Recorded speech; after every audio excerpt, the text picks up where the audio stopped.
Ladies and gentlemen, families and friends, a very warm welcome indeed to Rochester and to this degree ceremony at the University of Kent, which is held in this amazing setting of Rochester Cathedral. The ceremony will start soon, and it begins with 4 processions: the graduands, the academic staff, the honorary graduand with the Mayor of Medway, and the Deputy Vice-Chancellor. We'll all stand for the last procession, and I'll give you a signal so that you know when to do that. Now, this is going to be an exciting, spectacular, and memorable occasion, and we want you all to have a truly wonderful experience during the ceremony and to see each and every student graduate. To make sure this happens, I would like to ask you a really big favour, that you remember all those seated around you. So please don't block each other's view by standing up, moving around, or leaving your seat to take photographs or videos with phones, cameras, or iPads. Also, could you now make sure that your phones are switched to silent? We all know how annoying it can be when a mobile rings at a very special event such as this. Thank you so much, everyone. Keep cool and have a truly fantastic time.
Distinguished guests, our honoured graduand, colleagues, and especially our graduates, I declare this degree congregation open. Please be seated.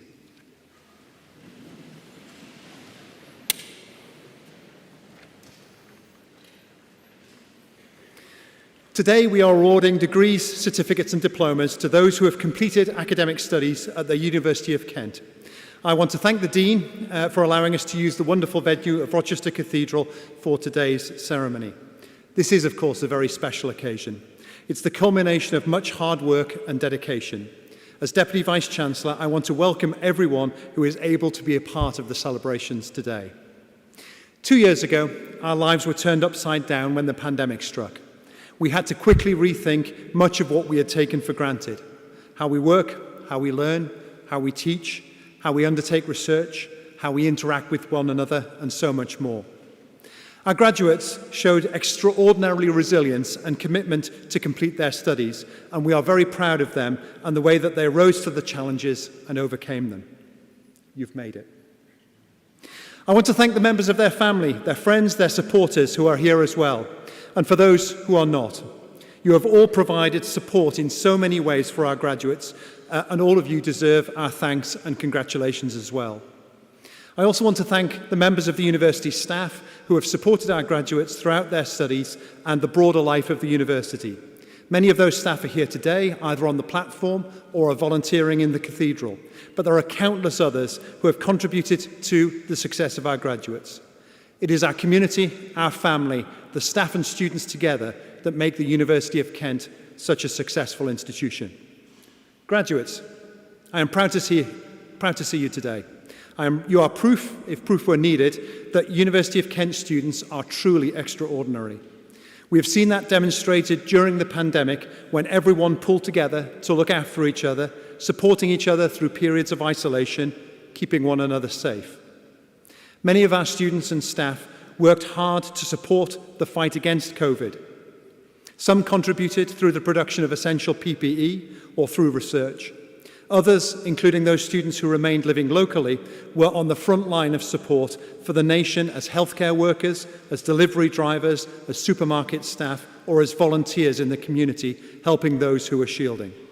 We are so proud of the work that they have done, and it says something very special about the University of Kent and the values that we hold so dearly. Being here today means that you have excelled academically. You have gained the knowledge and skills and understanding to be able to move on to the next stage of your life. We still live in changing and challenging times, but on this day, my greatest hope and belief is that Kent has given you, our graduates, everything you need to embrace change. Not just the certificate that you'll receive or the qualification, but more importantly, the knowledge, the values, the confidence, the understanding and determination to meet every challenge. Of course, it helps to have great teachers, and we have some of the world's leading academics amongst our staff with a passion for passing on their knowledge and research skills to our students. Our researchers make a difference to the world, working across disciplines to tackle some of the world's greatest challenges, be they big or small. They make sure that our graduates are up to date with the latest ideas, the cutting-edge thinking, and inspired and challenge them, hopefully at the same time. This is what universities are for. We are here to make a difference, to transform lives, whether through education and student experience that fires the imagination so that you can make your mark on the world, or through outstanding research that changes the way that we look at things, or through our work with local communities to bring about positive change. That work continues, I'm proud to say. The Research Excellence Framework, a recently published assessment of UK universities' research output, indicated that the University of Kent moved up 11 places in the key national tables for research quality, again confirming our reputation for world-leading research across the arts and humanities, sciences and social sciences. Our Kenton Medway Medical School, the first medical school in the county, is now recruiting to its third year and doing extraordinary work in preparing the next generation of doctors to meet local needs. And just a few months ago, the world applauded the news that Professor Abdul Razak Gurna, formerly of our School of English, an alumnus of the university and a great inspiring voice for tolerance and inclusion, had won the Nobel Prize for Literature, our second Nobel Prize in the last 5 years. Now, graduates, I can't guarantee a Nobel Prize for studying at Kent, but it certainly seems to help. So, graduates, I hope that you are proud of the university as we are proud of you. I hope that you enjoy this ceremony and afterwards go on to celebrate your success with your family and friends. Enjoy your rite of passage. As you cross the stage, this is your moment to shine. Please feel free to cheer, clap, shout out, be joyous. Today is, after all, supposed to be a celebration. By admitting you to your degree, it is our honour and pleasure to mark your success and to wish you well on your future path, wherever it may take you. Thank you.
I now call upon the Dean and Director of the Department of Global and Lifelong Learning to present the candidates for their awards and degrees.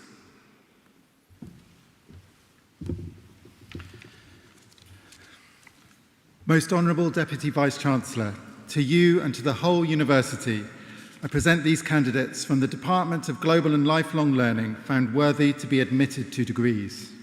By virtue of the authority committed to me, I admit all those who are about to be presented and other qualified candidates in absentia.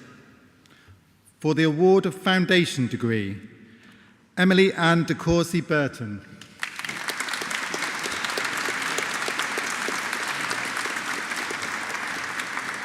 Tyler Deborah Harvey Colenshaw.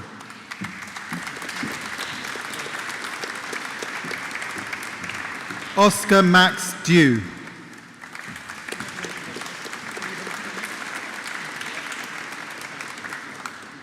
Tiansha Donovan Morinzi.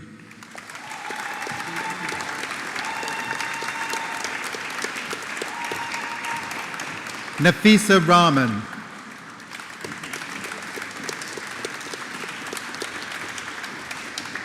For the degree of Bachelor of Science with Honours, Jessica Helen Appleston Stores.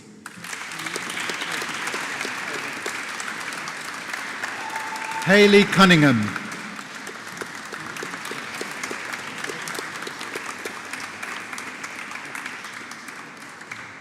Martin James Harris.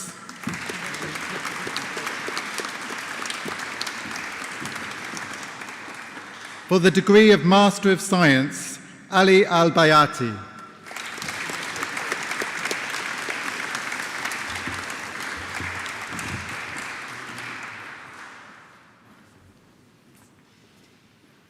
I now call upon the Dean of Kent Business School to present the candidates for their awards and degrees.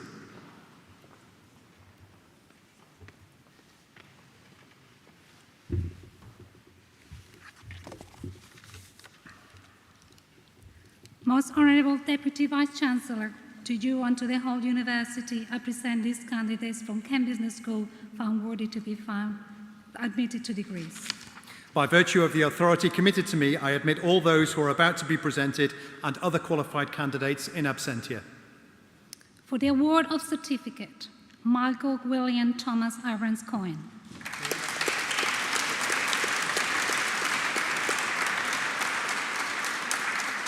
Paul Sirik Yali.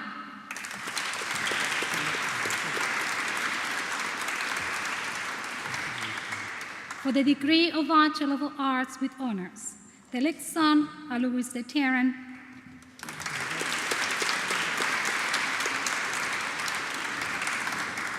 Fabio Acalone.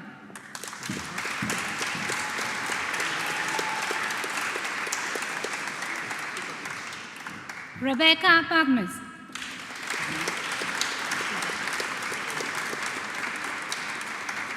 Samuel Abdul Asin Alabore Basiri.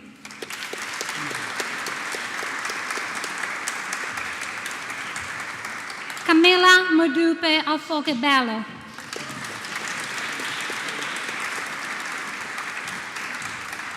Tesilimi Ivelo Osaki.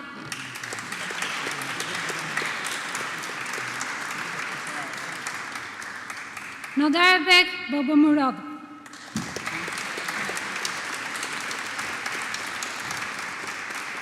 Madison Prescott Barrett.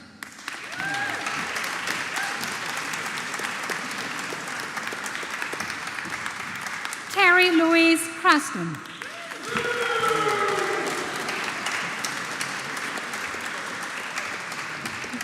Nian Elin Daly.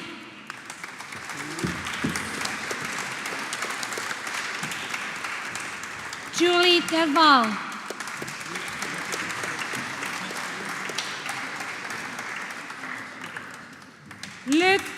Luke Callum Dixon.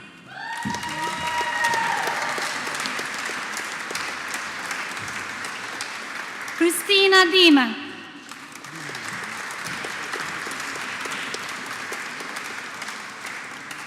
Emmanuel de Summe.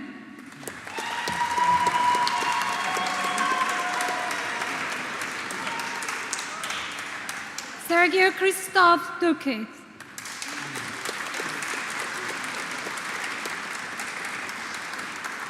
Anna Maria Sieg.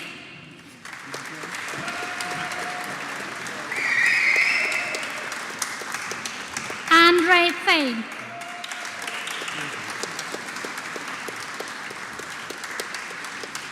Jordan Mark Fernandez.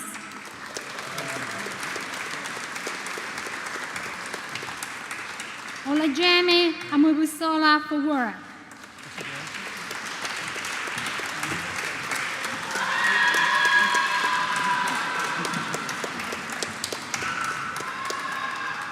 Hannah Mosepulfoa George.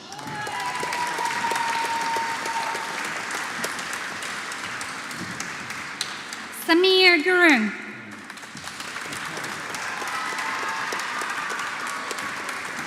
Nicole Louise Hall.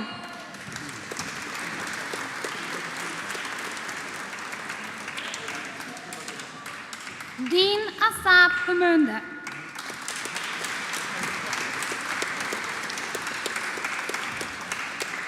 Alexander Duraprasad Harper.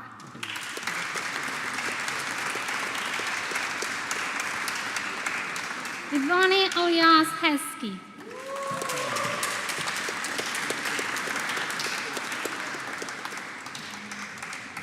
James Harkin.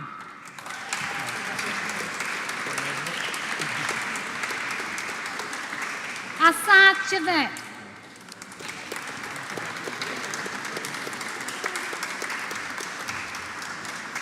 Matav Singh Kelly.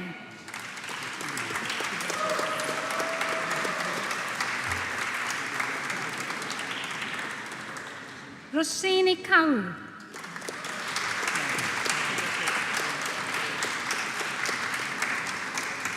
Dalin Tave Kadinga.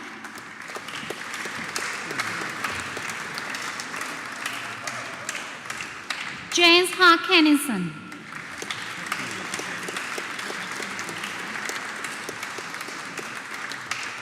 Hakim Kujambe.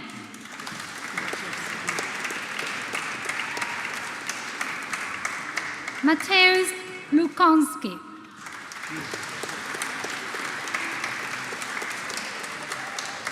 Uwais Mahoub.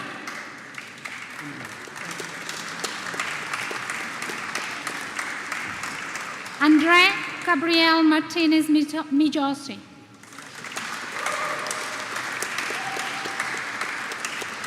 Abdul Masood.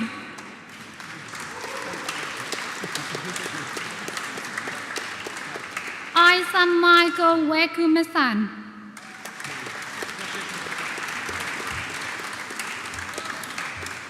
George Moffat.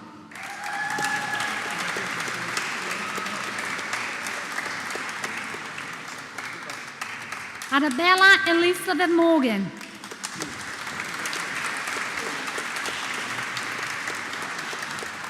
Liam Patrick Morgan.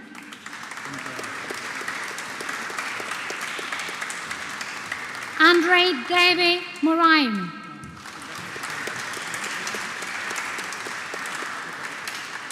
Martha Nana.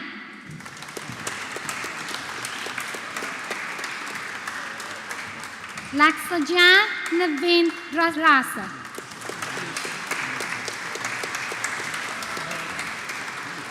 Moise O'Hagan.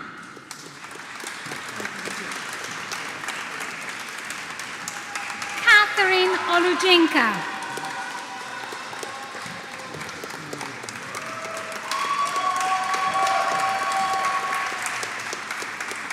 Tolulope Onifado.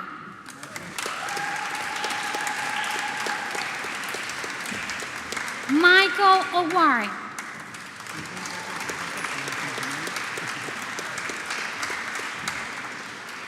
Stephen Odiburn Owasu Asan.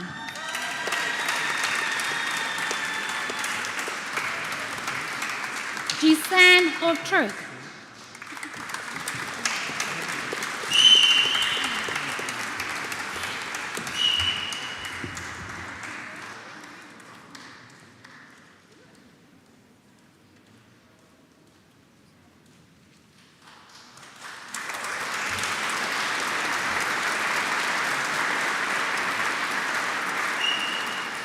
It's always nice being last in line because you get that extra applause as well, don't you? So that's fabulous. I now call upon the public orator, Dr. Christopher Burden-Strevens, to present Cush Ganona with the award of an honorary degree.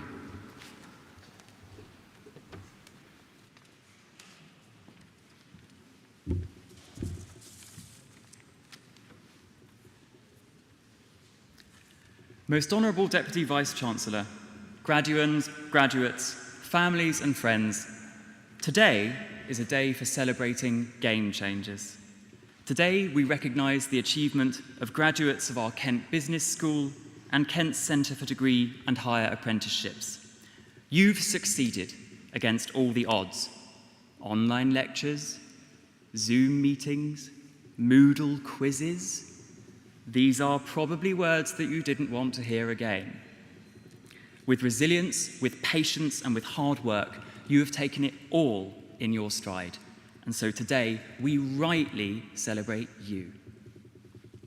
As we pause now to reflect upon your success, I'd like to tell you about another game changer.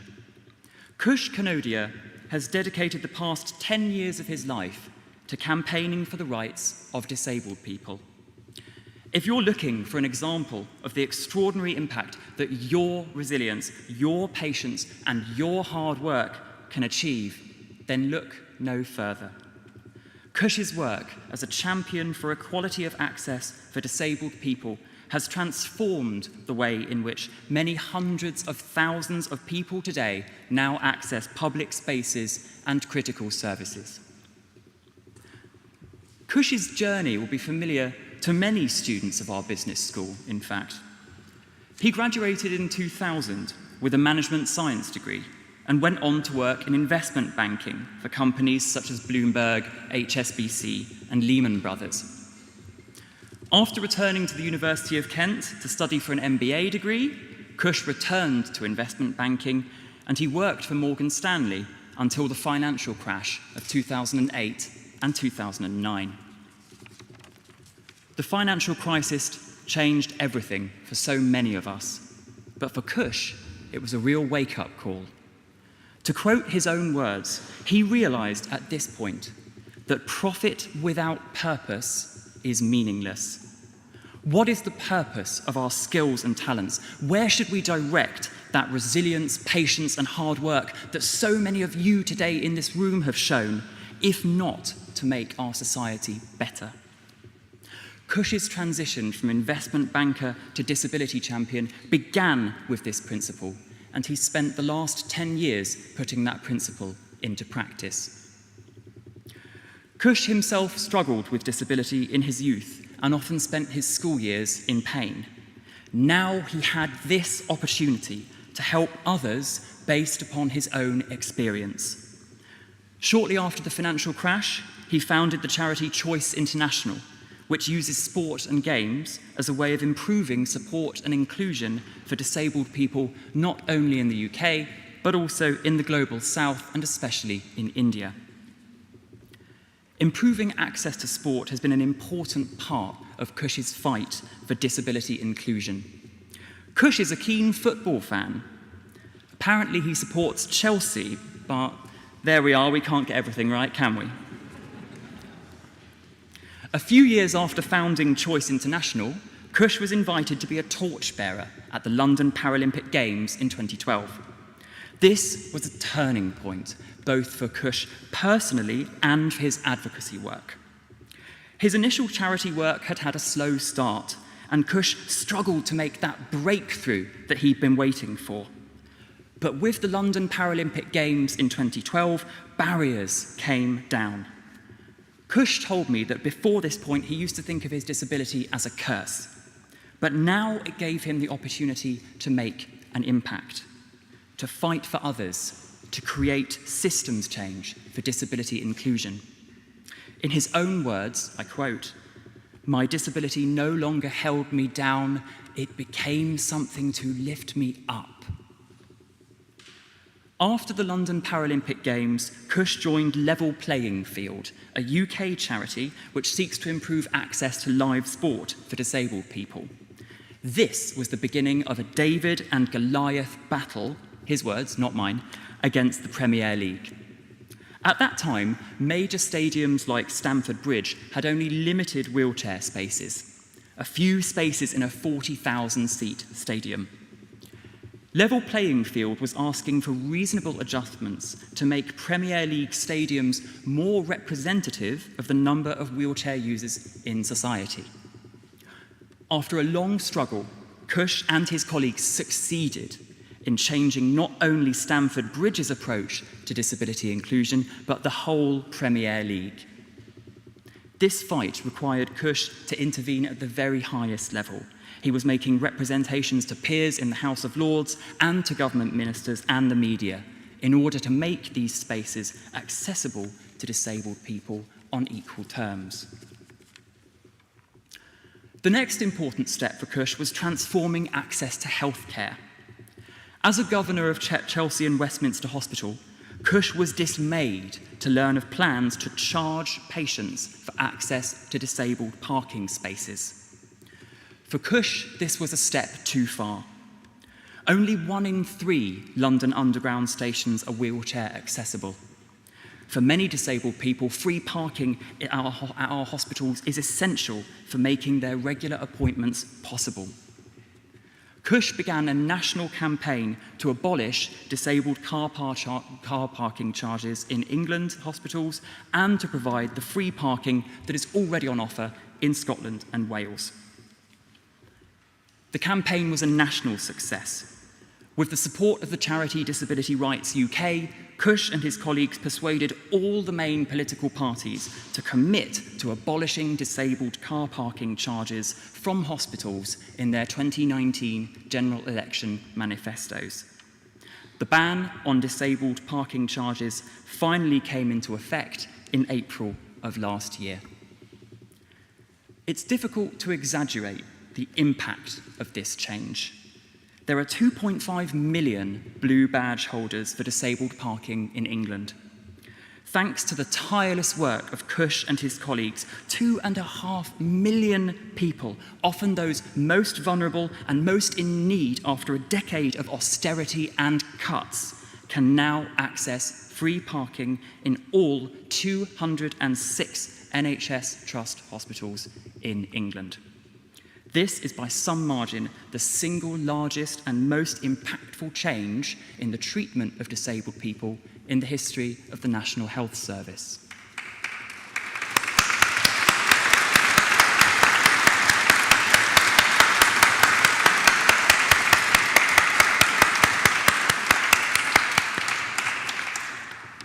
Well, it's not over yet. Having transformed disability inclusion in English hospitals, Cush is now campaigning for justice on our roads. Many of our visitors today have joined us from Greater London.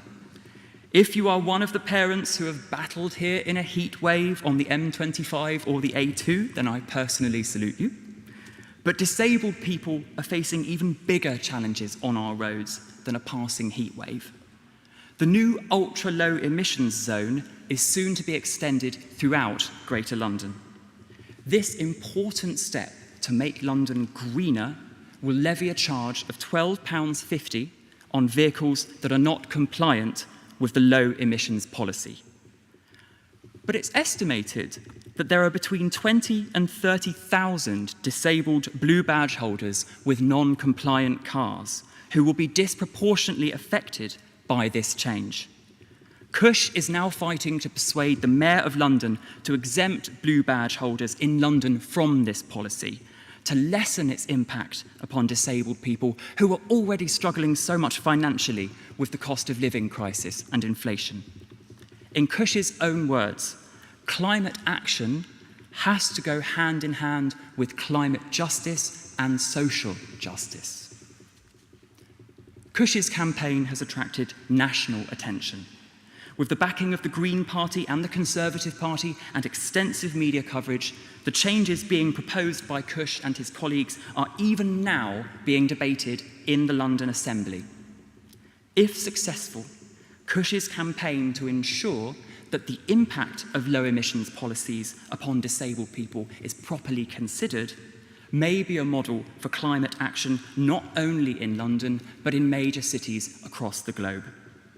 And if you or if anyone close to you has a disability and will be affected by the proposed low emissions zone, you can contribute to an ongoing consultation at tfl.gov.uk.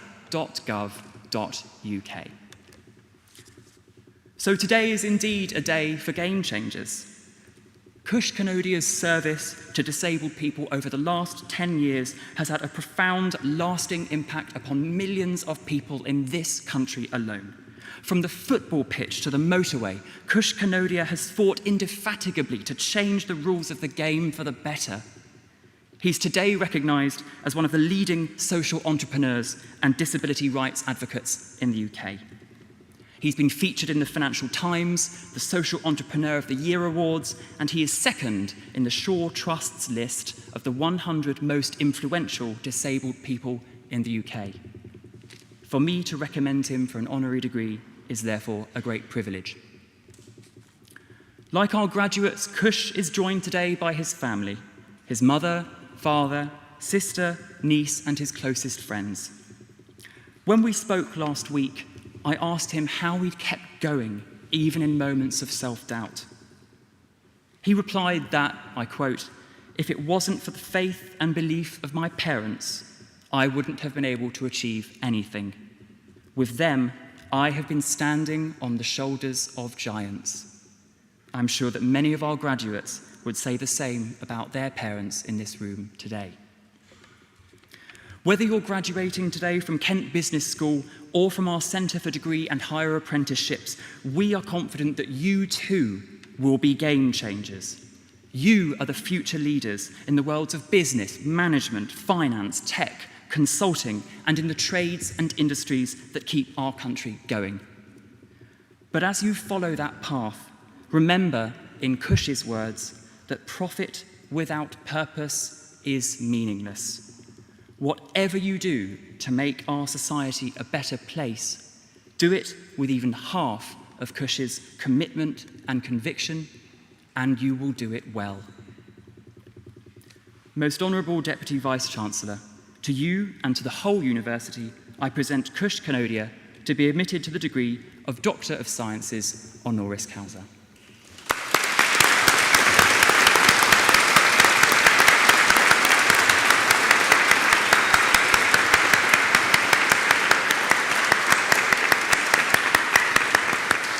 By virtue of the authority committed to me, I admit you to the degree Doctor of Science honoris causa.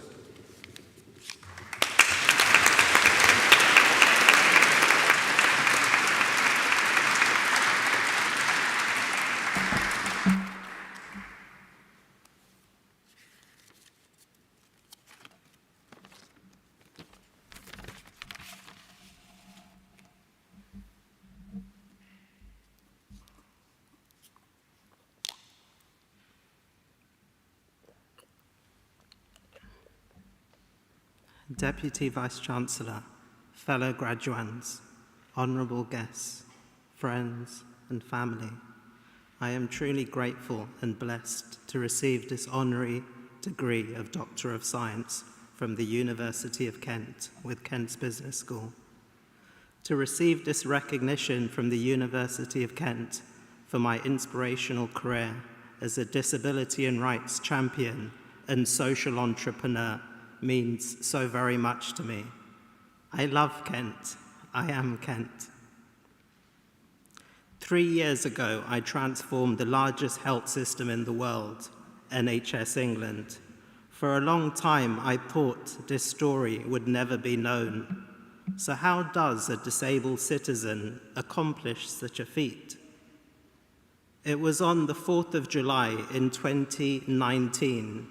Strangely, it was during the time of another Tory leadership contest, but this time it was between Jeremy Hunt and Boris Johnson. Chelsea Westminster NHS Foundation Trust announced their decision to charge for disabled parking, where I was a patient governor, in the borough with the highest income inequality anywhere in the country. I told them at the same meeting I would start a national campaign to abolish all disabled car parking charges from all NHS hospitals in England. at the time having no formal supporters or even idea of how to achieve this. Within a week, I met the two most powerful people in the health system in England. Matt Hancock, who was our Minister of Health and Social Care at the time, and Simon Stevens, the CEO of NHS England, the so-called most powerful person in the NHS, at the King's Fund's annual Leadership Summit. I asked the Minister for his support. Even though he ignored my question, the whole of the King's Fund applauded my campaign idea. I spoke with Simon Stevens privately, and all he could do was laugh uncontrollably at me for about 5 minutes.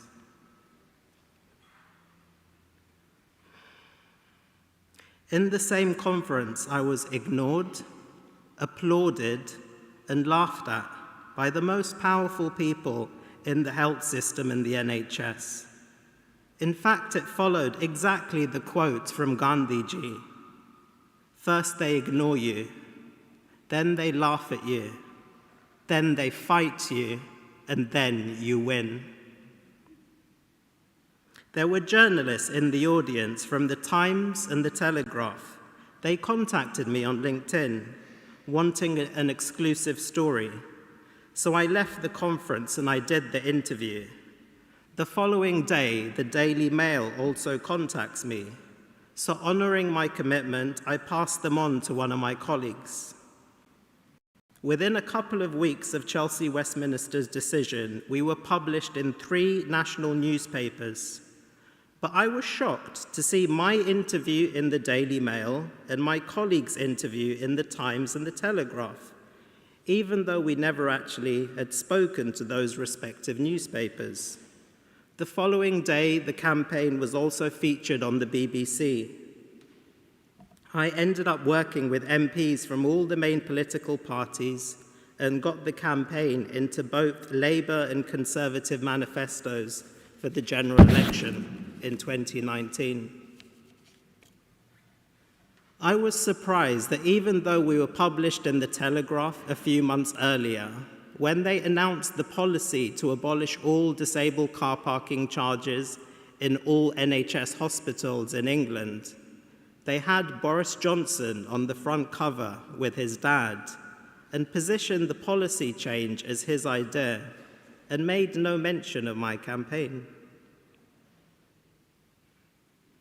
What a beautiful story it could have been to help inspire our next generation in our country. How a disabled citizen transformed NHS England, the largest health system in the world. When politicians and media collude, it erodes our public trust, and we are a poorer nation as a result. Values, ethics, and the Nolan principles of public life matter and are sacrosanct. Eventually, the public will realize when they have been lied to, and our leaders will change when they lose that trust, whether they like it or not. 3/5 of all COVID-19 deaths are disabled people, even though we amount to only 17% of the population. I honestly don't know if I should feel proud or I should cry that my NHS campaign was the most significant disability inclusion policy change to happen during the pandemic and the cost of living crisis in the UK. The truth is, we will all experience disability in some shape or form in the future, either through our own personal experiences or through our friends and family. As approximately 80% of all disabilities are acquired during one's lifetime, and the rates of disability vary between 15 to 25% of the population. As we live longer as a society, there is a correlation with disability and getting older. So let's create a society that's more inclusive and accessible, as when we design for disability, we are actually designing for us all. Your success will not just be measured in how much money you make, what organizations you work at, or what job titles you achieve, but will be more and more measured in what social impact and legacy you leave behind. Currently, we are facing the most challenging and difficult times that I can remember. But one thing my story shows: with dynamic change comes dynamic opportunities for systems leadership and transformative social impact.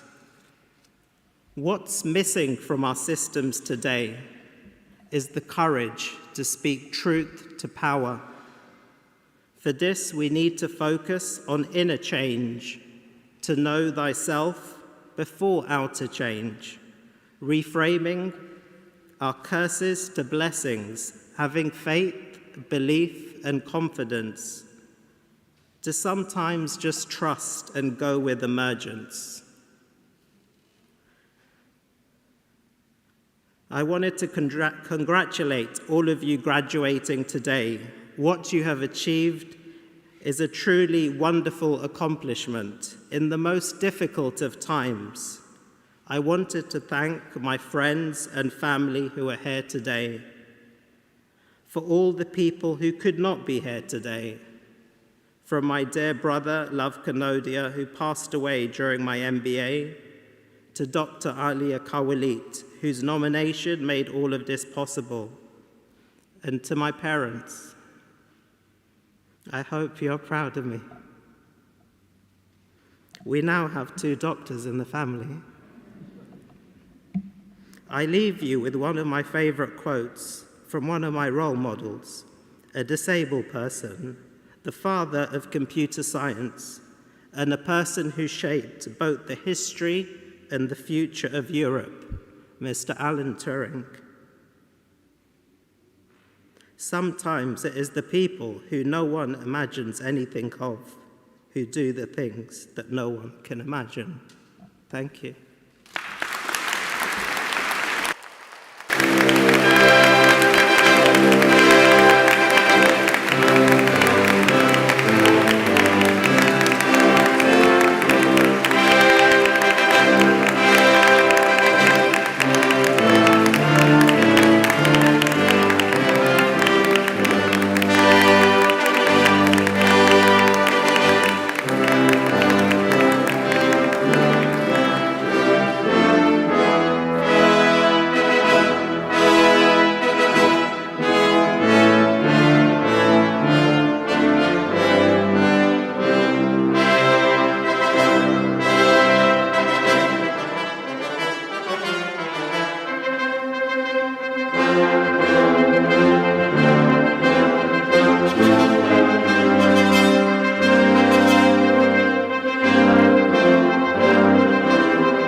I now resume the presentation of candidates from Kent Business School.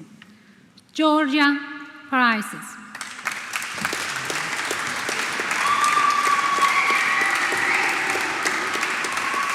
Andrew Ho Jong Ping.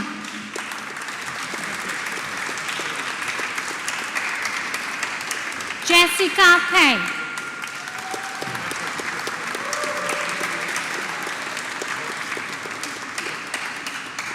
Freya Pearson.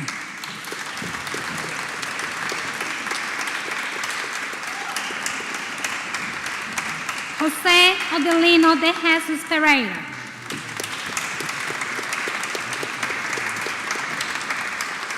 Oluwati Melihen Olufunku Peters.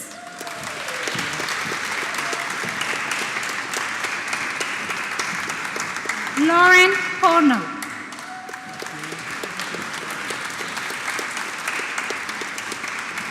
Ria Maya Power Reid.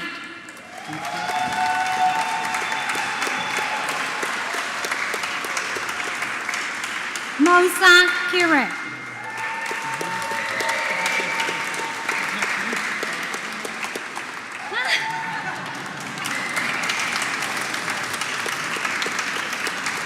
Muhammad Rahman.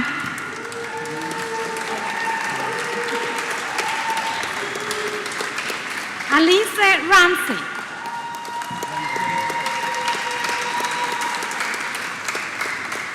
Evangeline Theodora Rosa Redmond.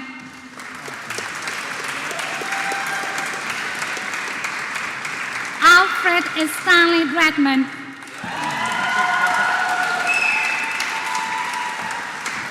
Shumeli Roy.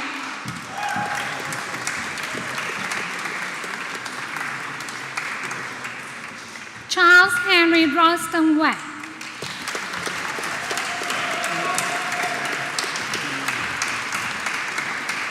Jorine Delos Reyes Santos.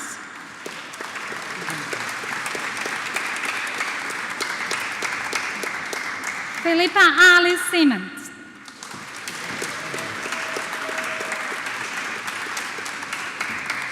Celine Oslen Sipai.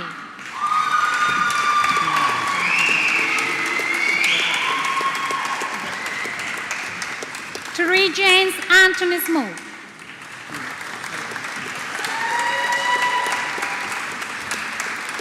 Stuart Richard Smith. 84 and 85 are here. Mark Stevenson.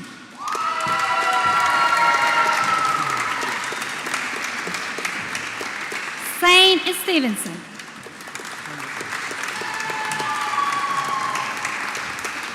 Oliver John Tohill.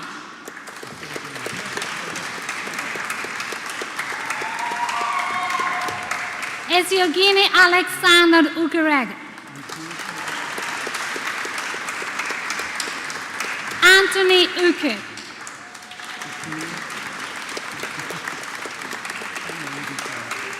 Justina Vega.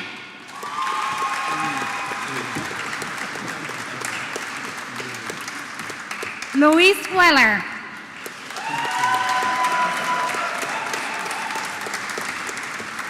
Xiaoting Yang.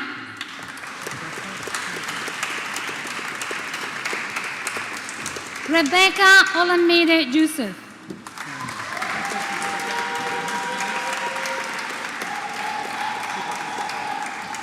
Kiana Mohamed Saglu.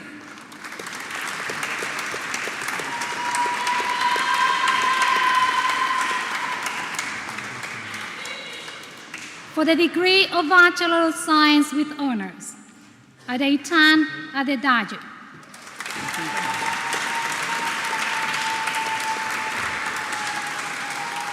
Nafisa Asiyan Asan.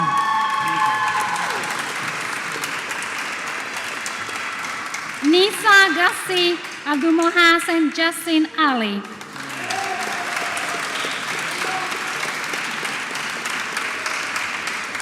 Diana Aranauti.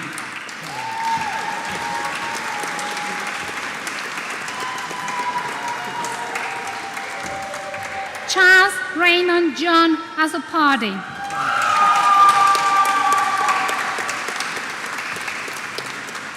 Faisa Bog.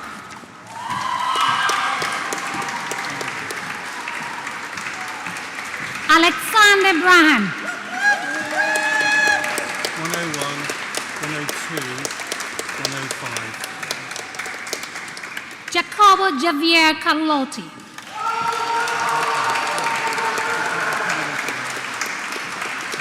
Arcas Chu.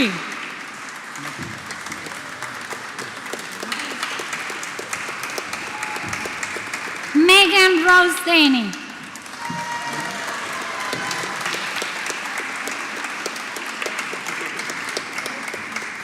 Lauren Sophia Enser.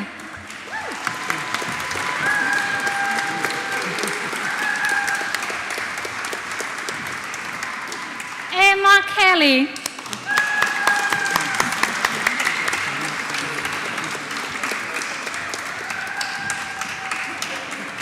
Sema Kunduru.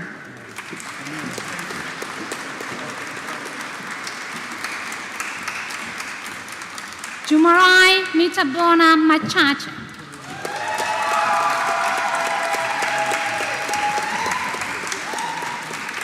Toluwasele Okenleje.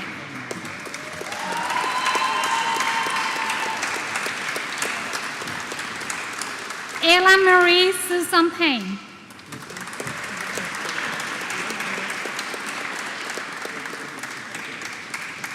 Leslie Pepin.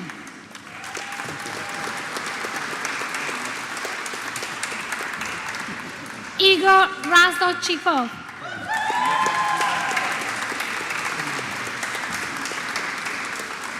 James Keith David Reed.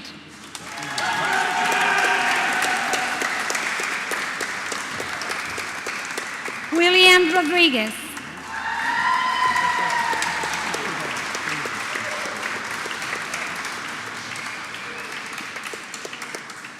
For the degree of Master of Arts, Davis Sowati Ajay.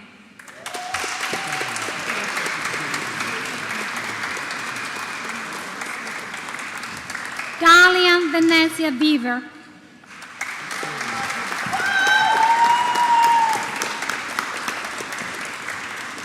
Victoria Olajumoke Komolaho.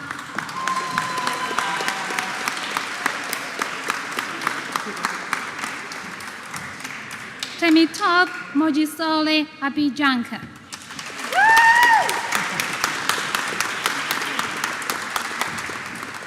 Becky May Simmons.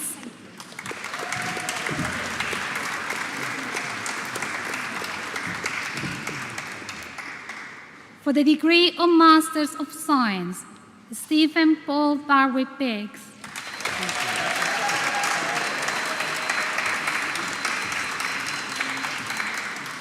Cynthia Mabel Camurdo Bulemi.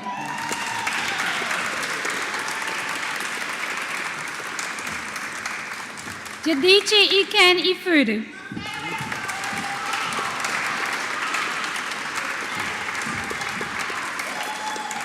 Elizabeth Marriott Smith.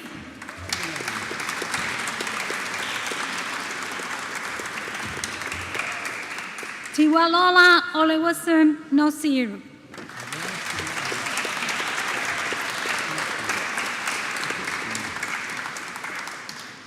For the degree of Doctor of Philosophy, for the thesis entitled Organizational Culture and Sustainable Supply Chain Performance, the Role of Supply Chain Integration, Martin Boyke Osei.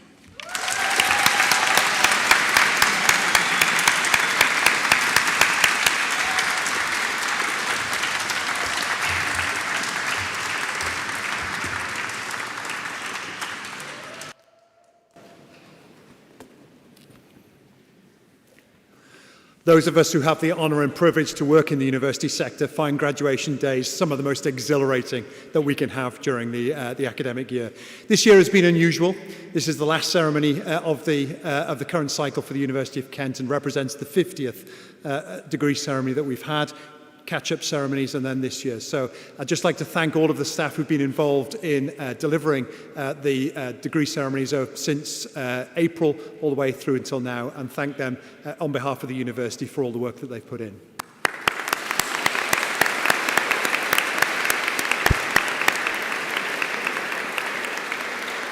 To our graduates, I ask you to please stand.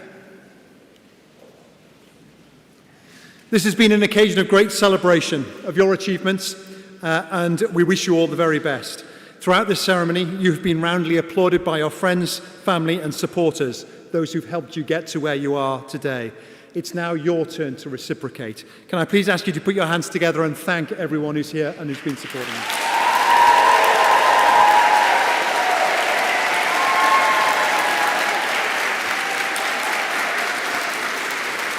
I think we can probably do a bit better than that. Let's try again, once more.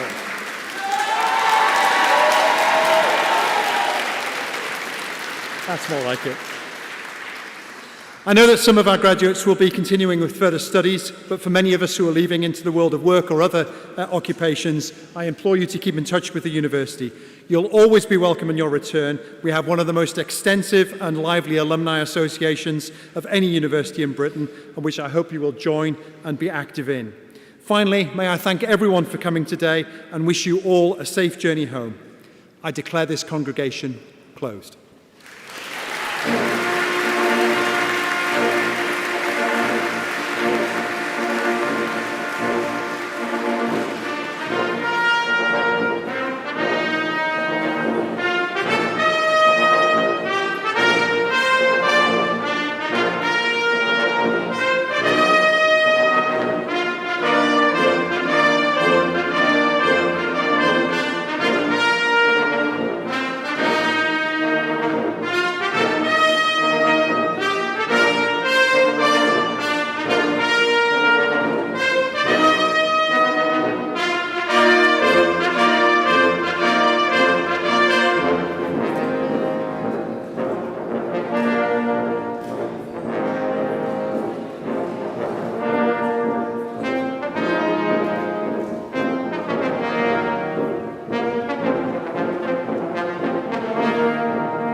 Thank you.